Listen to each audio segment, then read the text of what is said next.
great to have you here. Been a long time coming. Yeah, my man, Corona stopped us from coming here, but at least thank God that we have the opportunity again to be sitting in your studio this morning. Great, and thank you for honoring our invitation, even though on short notice. But thank you very kindly for coming this morning. We have lots of things to talk about. Let's begin from your district. Let's begin with the whole coronavirus situation because it put a lot of things on hold, and most lawmakers and humanitarians turn their attention to now helping the communities fight coronavirus. How has it been in your district? Yeah, we want to say thank God for the grace that we still have upon us to be alive today. It was unfortunate that at least we didn't expect the coronavirus. No one prayed for it, but it hit our show. So we have to take some self-initiative to fight the coronavirus. And some of those things that we did personally was to get involved in listening to the health protocols, buying some buckets and some other materials that are essential in the fight against the coronavirus. We have those things distributed, coupled with our district development council that also got involved by using some of the funds that have been remitted to them through my 50%. And we bought buckets. We went to the extent that during our county sitting, there was an amount allotted to each county in terms of disaster fund. We also visited our county cover and used a portion of the amount to buy buckets and so forth. And more to that, the district council was even able to buy up to 625 bag of rice of the 50% that we remitted to them during the pronouncement of the state of emergency. So there were a lot of things done, and even up to now, there are still groupings within our various district or within my district that is trying to inform our citizens that coronavirus is real and we should take the necessary health protocol to remain safe. Okay, well, we keep the fight against coronavirus going very well. The next thing I'd like to also turn our attention to as we go forward in this conversation is, and most of this conversation will be political, of course, but the caucus of Margibi County. How have you guys been so far? Is everything fine? I know there's been ups and downs, as it should be in any caucus for that matter. Of recent, you can understand that this caucus in Margibi County, I'm speaking about the current caucus, is the most united caucus. Evident to that, you can follow the resolutions that have been signed of late. You understand that majority of the members signed the two resolutions that we have had. So if you look at it in total, it will be 3 resolutions that we have had. It has been signed by at most 6 of the 7 lawmakers. So that alone speaks volume that the caucus is united. And with more emphasis on that also, you can understand that in terms of our workings, you see that the Margibi Legislative Caucus are united. There is an understanding with the way in which funds are even being distributed. Unlike the past, currently, whatever fund of which we have received one, the China Union Fund was being distributed evenly among the 5 electoral districts so our people can feel the impact of the social development fund that have been coming to the country. So it means that all those things speak for them that the caucus is united and we are stood and we are willing to work for our people. Now, how does a certain representative, why is it that lawmakers who are representatives often want to, I don't want to say not entertain you, but not entertain you and then contest for the senatorial seat? What drives you to do that? And let me say thanks to the people of Margibi County for giving me the opportunity to serve them in my current portfolio. Okay. And again, relatively over a short period of time, based upon what they have seen, infatuated as a result of their vote on this 11th of October. On the 10th of October 2020, has encouraged them to again call upon me. And I think I sat on this radio times without number and said that in any capacity my people want me to serve, I believe in the theory that the voice of the people is the voice of God. And that is enshrined in our constitution in Article 1 that says all power are inherent in the people.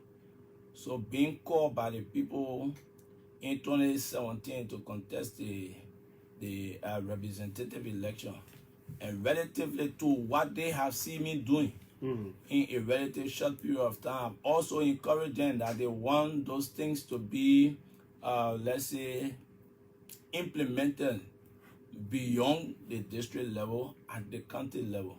So again, they converge on the 16th of March to petition me to contest the 2020 senatorial election. And let me say thanks to the Mate Coalition for Democratic Change, specifically the Congress for Democratic Change, whose membership thought it was that yes, Honorable Jones can be a better senator.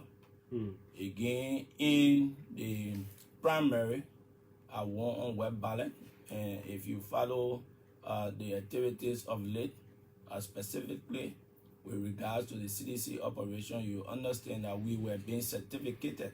Sure, I followed up on, I think it was Friday. Yeah, so it means that the people have spoken, and who am I? I'm a servant, and I must be able to obey what the people have said. What I don't get is, as a servant, you were given a 6-year term to serve. Now, 2.5 years barely, and you opting for this. Assuming you become successful, you begin another term. Now, how can what is the way forward? Because your people of that district still have needs that you've still been addressing, even in the course of aspiring for a higher seat. Ankrah, let us understand. You're not turning your backs on them? We are not. Okay. And that is not a sign of turning your back. Okay. What it does is that it gives you a bigger, let's say, task to do. Because as a senator, you will not be limited or restricted to a particular district now. Okay. Even the district that you serve will also be part of your constituent. So you have to understand that as a senator has been perceived by people that when you are elected from representative to a senator, then you don't have oversight responsibility, or you don't have a representation responsibility or lawmaking responsibility to the district that you once served. No, that is completely wrong. As a senator, you will now have jurisdiction over the 5 electoral districts in Margibi County. And district number 2 that I currently serve is one of the 5 electoral districts in Margibi County. And I think let us, let's say, look at it from a holistic point of view. You will understand, even in our various schools, why are there promotion? Even in our various workplaces, why are there promotion? Why do you think people will be promoted? People will be promoted based on their performance. Even at workplaces, people will be promoted based on their performance. And am I doing the right thing? I can say yes. Are those things catching the attention of the people? I can say yes. And this is why the people overwhelmingly have petitioned me to contest. So let's understand there is a difference between one declaring that he wants to contest. People who declare that they want to contest are called them participants. And people who are called to serve. So once you have been petitioned by the people, at the end of the day, people won't leave you by the wayside, but rather they will stand with you, they will campaign for you, and even go to the extent vote you. Look, Don't be surprised in this election when you even see Margibians contributing their minimum resources to how they call it, support me, to my campaign. Well, the campaign is not here yet, but I've seen, other sons of Margibi County come up. Nuko is one. Others are throwing their heart into the senatorial race. It's going to be a fierce one, and this riding on the CDC ticket, one would expect that you already have some strong support from, because the CDC is a ruling party. Do you have that popularity? Go back to the record, Daniel. You will understand that in Margibi history. That record in the district. Yeah, but then listen to what the whole county will talk about that. Listen to what I about to say. Go back to the record. You understand that in Margibi history there has been no lawmaker, especially a representative, and not only that, a first-time lawmaker to have won with 12,000 plus vote in Margibi County. Go. The records are there on the internet. Ivar Jones is the only lawmaker representative that won with 12,000 plus that constitute 52.6% of the vote. Are you saying those things that I'm doing currently are not, let's say, benefiting the people in terms of scholarship, in terms of infrastructure development, in terms of advocacy for the people? Maybe a week or two from now, the people of Unification Town will be, let's say, owning officially and legitimately the land that they have squatted on for over 60 years. Are those things are not in the people's interest? Those things are all in the people's interest. So I am telling you, as it relates to the upcoming election, we have the popularity. And the popularity is not only in our district, it cut across Margibi County. So relative to who in a race, like me, it is my constitutional right. Like others, it is also their constitutional right. So whoever feel, once you meet the qualification as enshrined in the Constitution of the Republic of Liberia, and you meet the requirement spelled out by the National Election Commission, and you think you're capable to contest, and the Margibian feel you can be, you come in a race. But the final decision will be made on December 8th at the ballot box. The issue of Firestone and other concessionaires in your district, it has been, back and forth. The last time Firestone said they were going to lay off people on 2016, I mean, that was tough. And then this has been happening now. We have the pandemic that have slowed down even the operations of very large companies such as Firestone. You have been, engaging them time immemorial on, whether it's providing the rightful benefits or ensuring that people stay on job. How are these negotiations now as you have this, added ambition to your political career? Yes, the negotiation is on, and we have maintained our stand. Okay. That the law is the law. We're not infringing on anyone's right, especially as it relates to the issue of redundancy. We believe even a decent act of the Republic of Liberia that was passed on the in 2015 gave right to companies to also redundant if there is a cost. But again, the cost should be specified. The cost should be justifiable. So that where we stand, if the management of Firestone want to redundant, there should be a cost, and the cost should be justifiable. And I think you listened to the Minister of Labor when he came up with a press release that the let's say the reasons Firestone were giving was not justifiable, so they should go back. So that where we stand, and being a member of the 54th legislature, we also make our own position as it relates to the issue. So again, but where my attention has been made drawn to is the issue of the Firestone management trying to redundant those employees, and at the same time, after redundant those employees, take them as contractors and then deny them the benefits that is being enshrined in a let's say concession agreement That is where my issue is.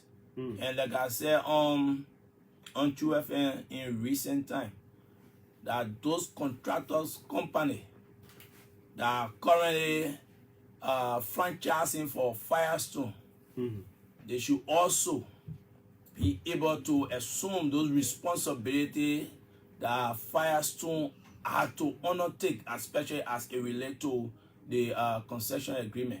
Because if the concession says that Firestone should give the employee housing, which the contractor company are using currently because those housing are there, but equally so, the concession also say that the employee should benefit from medical. They should have medical benefit. They should have, let's say, schools so that their children can attend. So under the contractual arrangement between the management of Firestone, I'm speaking from what we have seen. We have been told that the contractors currently are not giving those benefits.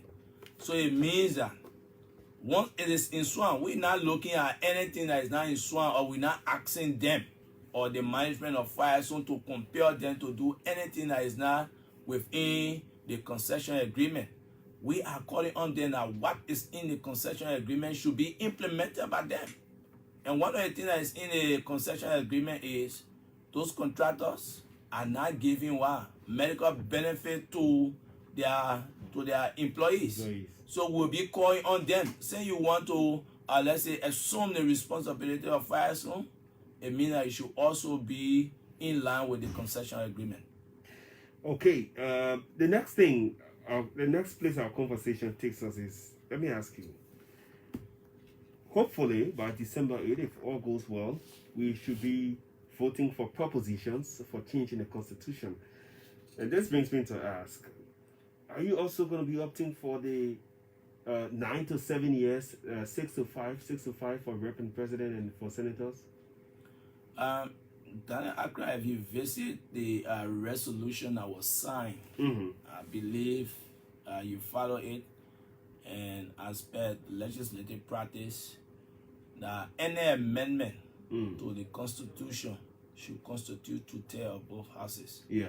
Were you to reference the resolution that was passed by both houses, you understand my name is one of those names that was signed to grant, let's say, the upcoming referendum.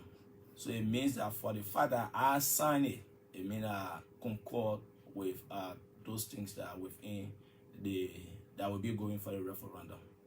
Even towards citizenship? Of course.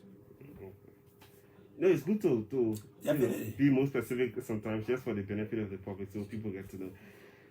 Recently, Senator Darius Dillon had a press conference. He's been saying this, since before he was even elected, that he wants public features, beginning with legislators, to make not more than 5,000 United States dollars. Everything combined, not more than 5,000 United States dollars. Now, Honorable Ankrah responded by saying that, firstly, this bill is a financial bill. It should emanate from the House of Representatives and not the Liberian Senate.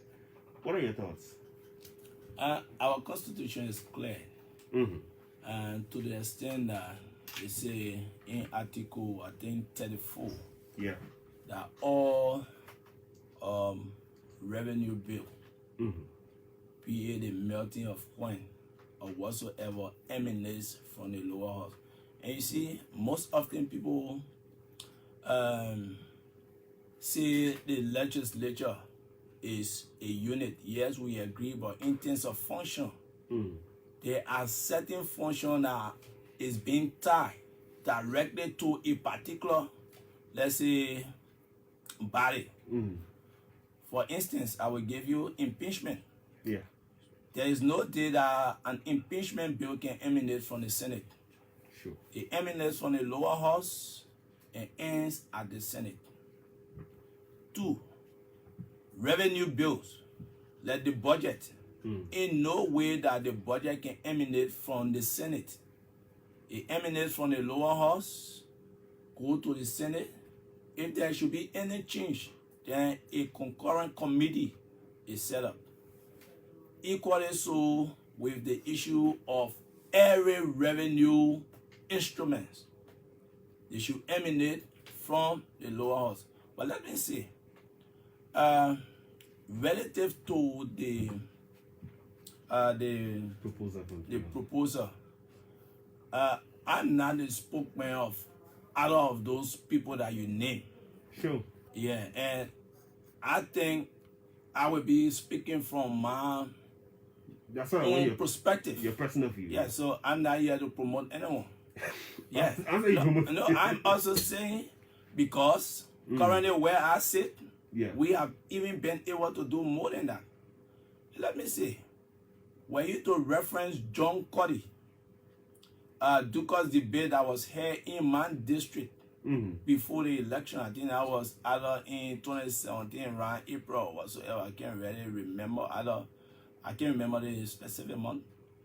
But in that debate, I was one of those when the question was asked about the reduction of lawmaker salary. I was one of those that said yes, lawmaker salary should be reduced.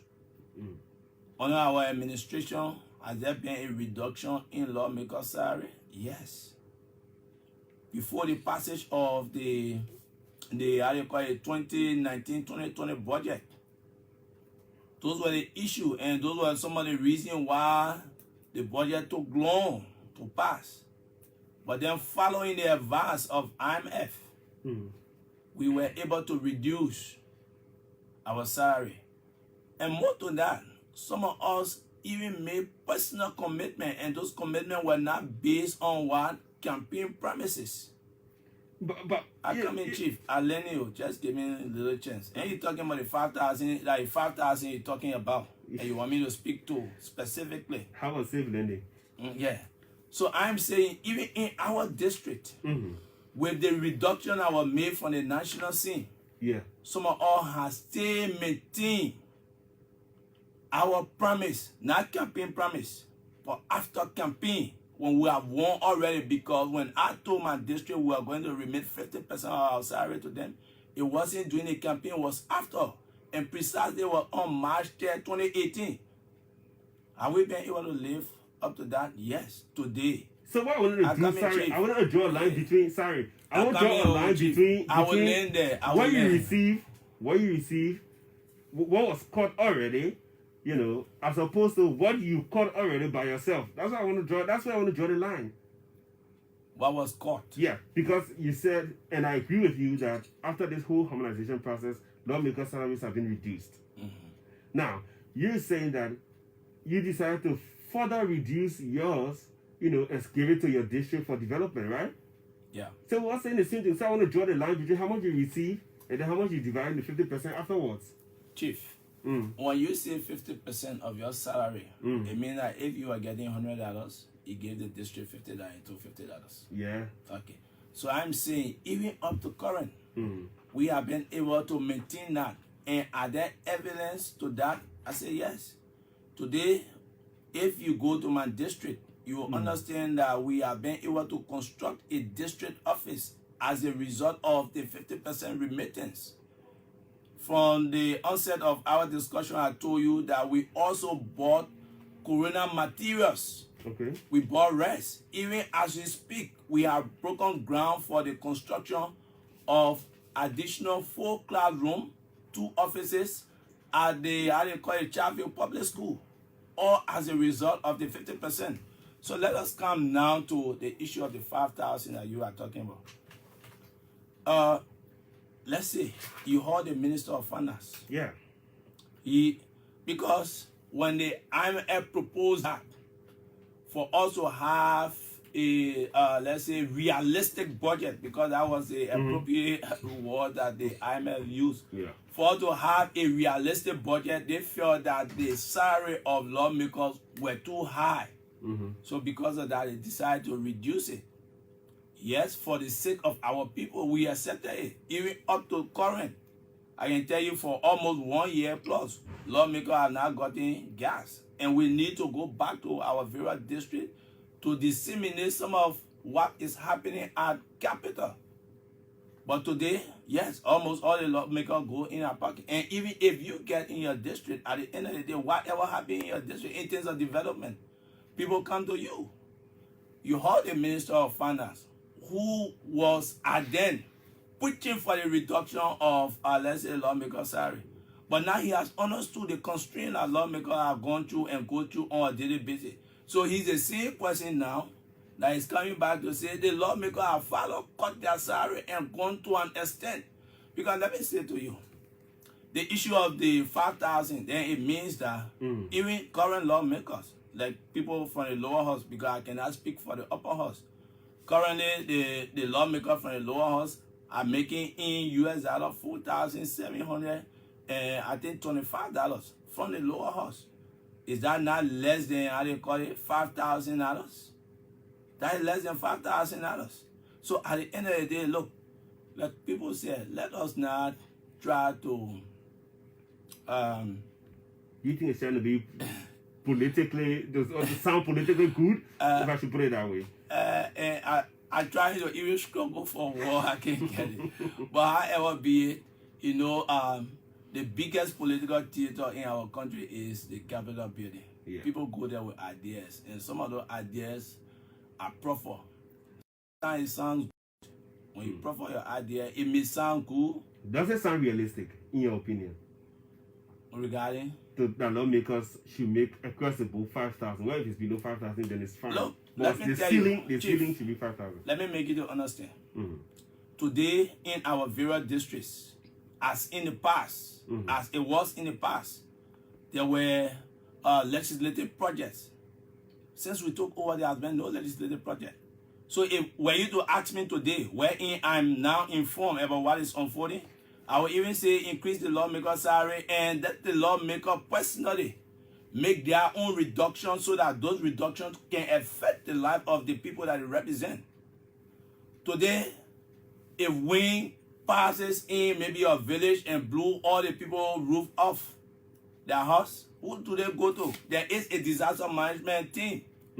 But do the people run to a disaster management team? No, who do they come to?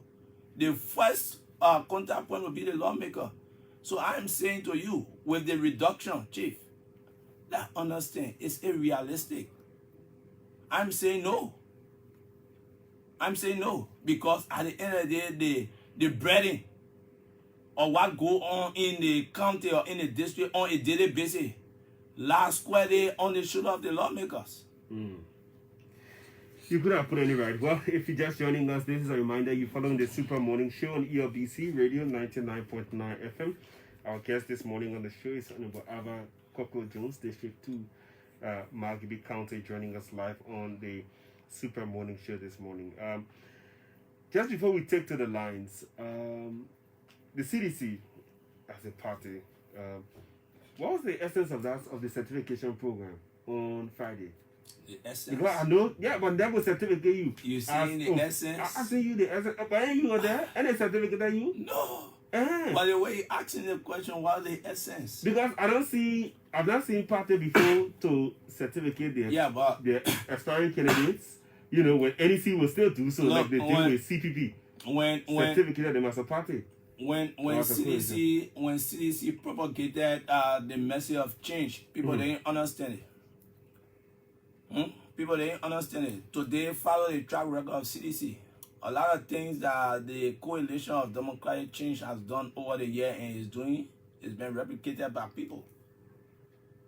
Let's look at the coalition.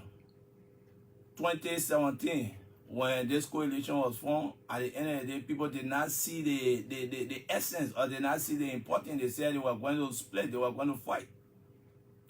Even currently, at the end of the day, you see how they are holding together. Though individual political parties can have small misunderstanding, but at the level of the coalition, they are holding. That has led other political parties to establishing a coalition today. Today, we have, I think, about 2 separate coalitions that have been formed. You get a CPP and you get the Rainbow Coalition. Rainbow Coalition. Why? What example have they followed? They are following the CDC. Let us come to the issue of certification. Even at the level of NEC, when you win an election, NEC call you for certification. Yeah. So at the end of the day, they haven't gone through a due process. Primary, is a preliminary election. So having gone through the preliminary election that qualify you to take part in a national election or in a major upcoming election, the primary committee did not do anything wrong by certificating the candidate. And today, let me salute the able leadership of Honorable Jefferson Koji, who served as the chairman of the primary committee, and the chairman in person of Honorable Monba Malu, and the standard bearer of the party, and all of those who ensured that we had a peaceful primary. And not only that, it was concluded by certification, informing our partisans through all the length and breadth of Liberia and globally that the guys you saw on the stage that day were the legitimate, the endorsed and qualified candidate that will be flying the emblem of the Congress for Democratic Change, the coalition of Democratic Change in the upcoming December 8, 2020 general election. You see, that wasn't so hard. Wow. That's all I wanted to know. Hey, my man. 0880 0880-514-096, 0880-514-096, 0776-089713. If you're just joining us, you can also follow us on our Facebook page, LNTV Liberia Live, and you'll be live. You can post your comments and we'll read them for you. 0880-514-096, 0776-089713. Let's hear from the first caller on the line. Good morning. I'm fine. What is your name?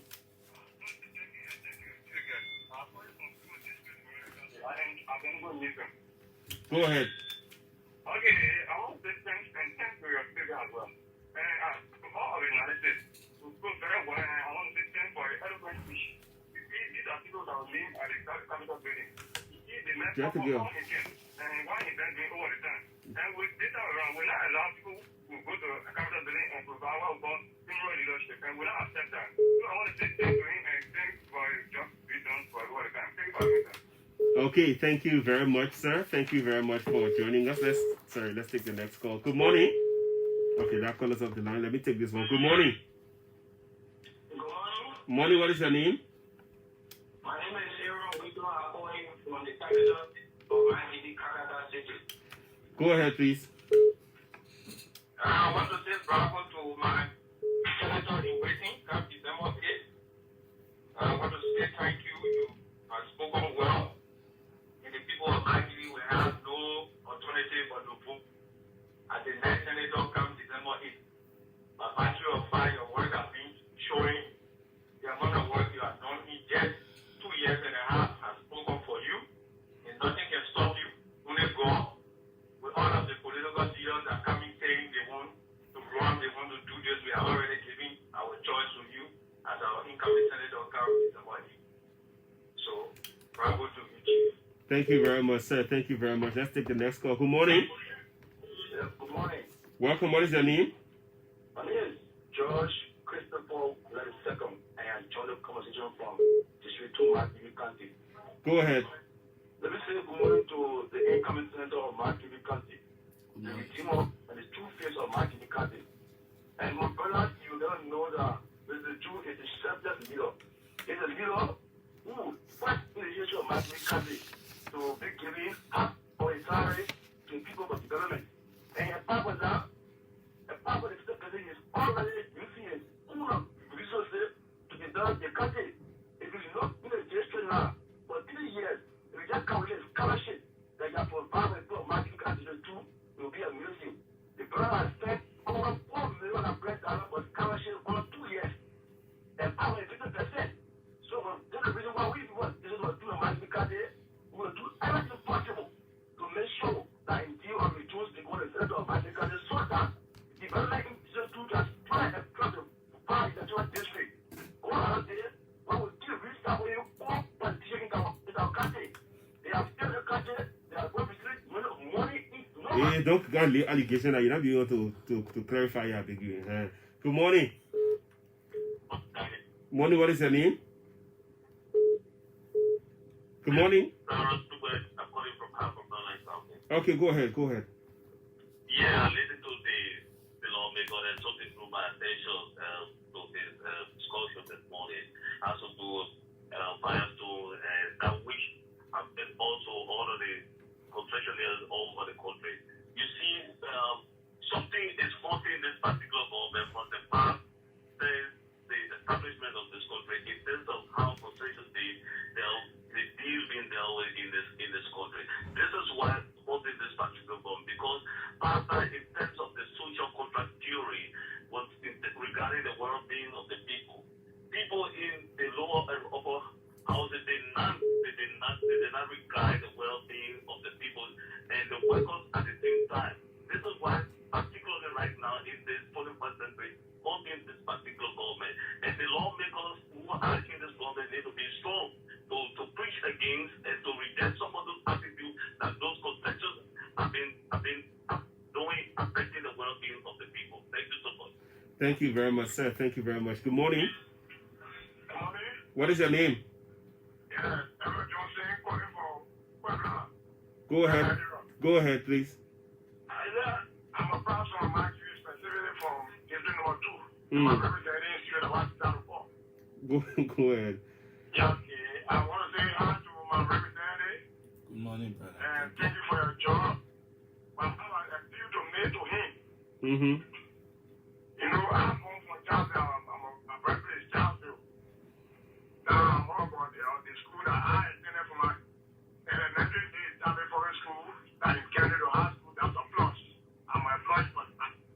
But please, Honorable, please talk with the government of the day to please put quota on our road. Please. Because if Honorable Jim don't do it, unfortunately, that will not happen. Because to tell you the truth, the bridge that even is connecting to go from Spinal to Kizzy Catholic to those stuff.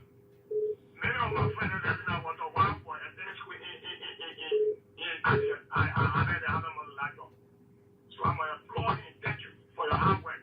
Don't listen to the old politicians in that market. Oh, politician. Don't listen to them. They will say, oh, they're eating money in the house. Cafe road left there. The Hannah Williams, that my friend. Thomason is that. My other friend, Davison, that. On a sing what's up. Thank you for your development. Go ahead, man. I am a raiser. You American man. Thank you very much. Wait for campaign time. You thought that one. Good morning. Let's go. Let me go back to the line. You have the next caller on the line 0880-514-096 0776-089-712. Good morning. Good morning. I'm fine. What is your name? This is Pastor David, the prime minister president. We are. I just want the national response and defense team. Well, let me commend Representative Ivar Jones. Thank you for things in my TV. It's unprecedented, positively.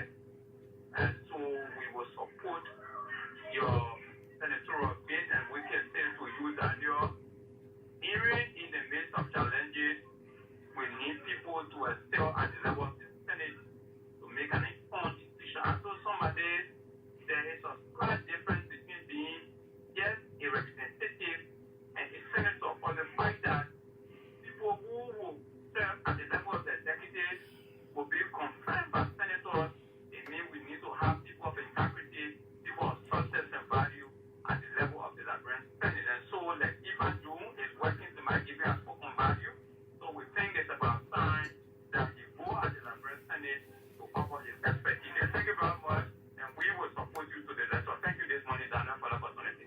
Thank you, sir. I'll take 3 more calls. Good morning. Good morning. What is your name? My name is Moses Promo, calling from Swakoko, from Kante, 5. Go ahead, Moses. Yeah, I want to employ a single guest that spoken well. And I have a question for him. Go ahead. Go ahead. He said that representative has taken 4,000 plus. This 4,000 plus is benefit. Everything is good in this 4,000 plus. Thank you. Thank you very much. Thank you very much. Let's take one more. Good morning. Yeah, good morning. Good morning. What is your name? This is people calling district number 5, Go ahead, please. The first thing I would like to say, to morning, and I was born in my three counties and village. If this is number 5, went to visit in April. And I lived in the part of one county. But I know that in my even our mother, our sister that lived in that different number 5 area, and we are having or waiting for the honorable nobody election to be done in 20th of December 8, 2020. There's a group of them who will want for it to continue. There's a position.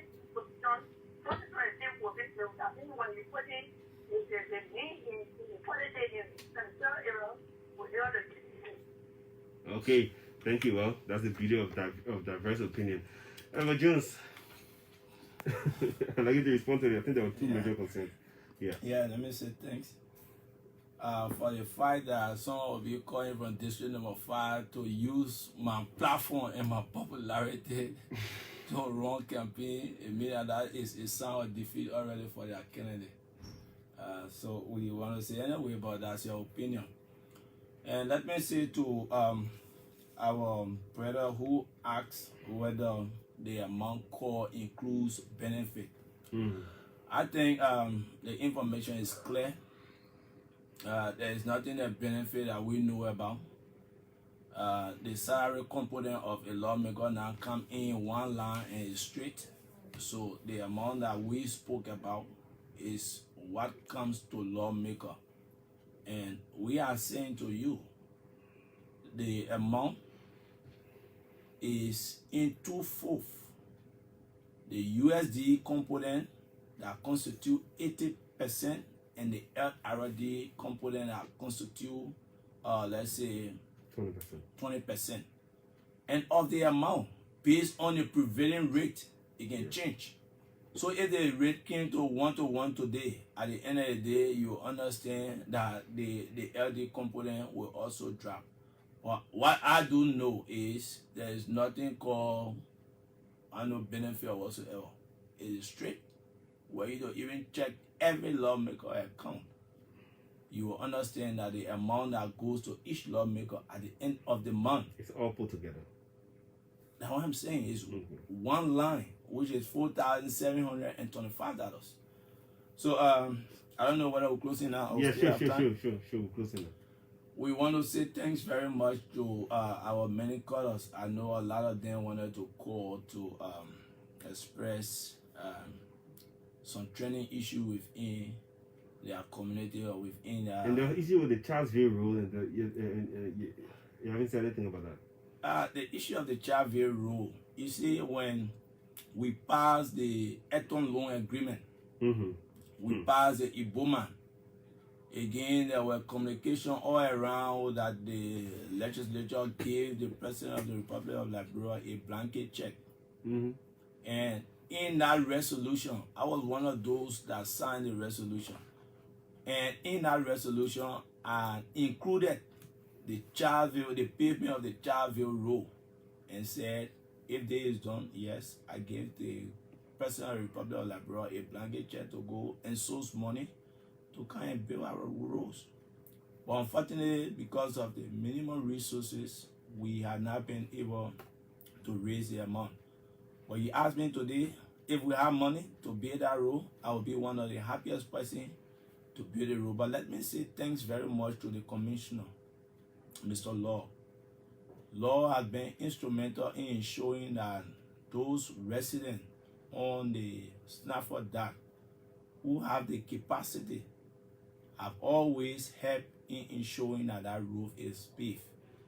We even call on a Chinese company that was rehabilitating the runway to see how best they could help. But when we got, let's say, ushered in, at that time their contract was already over, so they could not pave the road. But we'll continue to check around. If the opportunity is there, we'll definitely provide the opportunity, so at least the constraint that the Charlesville people have been faced with for over years can be laid to rest. So we just want to say thanks very much to those who call, and thanks for giving us this opportunity. Again, thank you very much. Number Jones, thank you very much for coming. It's been a pleasure. Always willing to attend to our call and be here to interact with the people of Liberia and constituents of your district. Well, folks, on that notice, I will come to the end of today's presentation of the show. I'll be back tomorrow morning, 6:30. But until I talk to you, I'm Daniel Ankrah. Do have a great day from Painesville, and bye-bye.